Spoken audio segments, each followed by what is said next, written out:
Avilar está con nosotros Carlos Doblado, analista de Blackbird Bank. Carlos, ¿qué tal? Muy buenos días. Hola, buenos días. Bueno, ¿cómo ves la fotografía en el mercado después del movimiento de caída también en la jornada de ayer hasta que conocimos ese libro beige de la FED? Bueno, no me parece que cambie mucho las cosas. Creo que tuvimos un lunes bastante llamativo. Yo en mi tribunal confidencial de este fin de semana, que la publicábamos el domingo, hablaba de que la caída del viernes no había cambiado nada. Al contrario, una buena oportunidad para apostar por un escenario de suelo que luego veremos hasta dónde llega. Hablaba contigo la semana pasada sobre ello. Es decir, la sesión del jueves, este reversal tan fuerte que tiene el mercado es propia de un suelo en corto plazo al menos.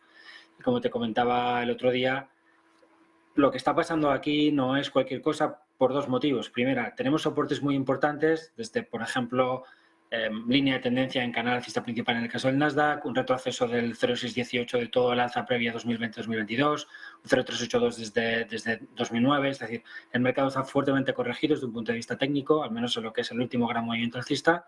Las zonas de soporte son muy fuertes y el pesimismo es brutal. Cuando digo brutal, te digo que utilizando algoritmos, que hay que hacer estas cosas bien, no vale con decir, no, he visto que la CNN ha dicho no sé qué, no, esto hay que hacerlo bien, es decir, hay ciencia de datos para hacer estas cosas. Los niveles de sentimiento inversor que vemos ahora no se han visto desde marzo de 2020 y te diría que en todo el ciclo de los años 70 este tipo de lecturas se han visto en cada suelo. Incluso en un entorno tan difícil como el que fue el de los años 70, en cada suelo, durante esos 15 años de lateralidad, de proceso arriba y abajo, del 65 hasta el 70 y pico, en cada suelo en ese ciclo, los algoritmos de sentimiento inversor que yo utilizo han dicho hasta aquí.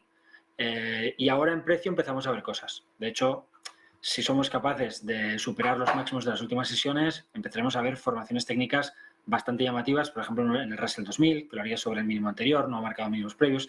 Este mínimo, además, esta zona se corresponde con sus altos del 2018 y 2020, es decir, es una zona de soporte espectacular en un gráfico total return.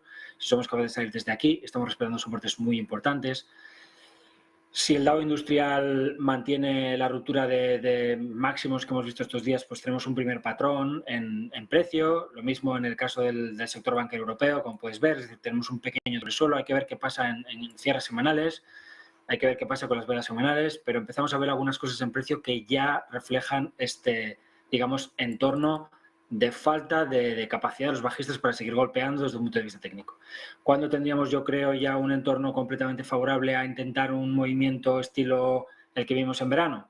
Pues en caso de que el VIX pierda el 28,50. Eso es un soporte importante. Romperlo nos daría formaciones en precio y volatilidad y a partir de ahí veremos hasta dónde nos lleva el rebote. Pero como digo, es un rebote que tiene lo que tiene que tener para estructurar algo importante e incluso para ser un suelo sostenible en medio plazo. ¿Cómo ves mercado de petróleo? ¿Cómo ves cómo puede afectar también este entorno el petróleo?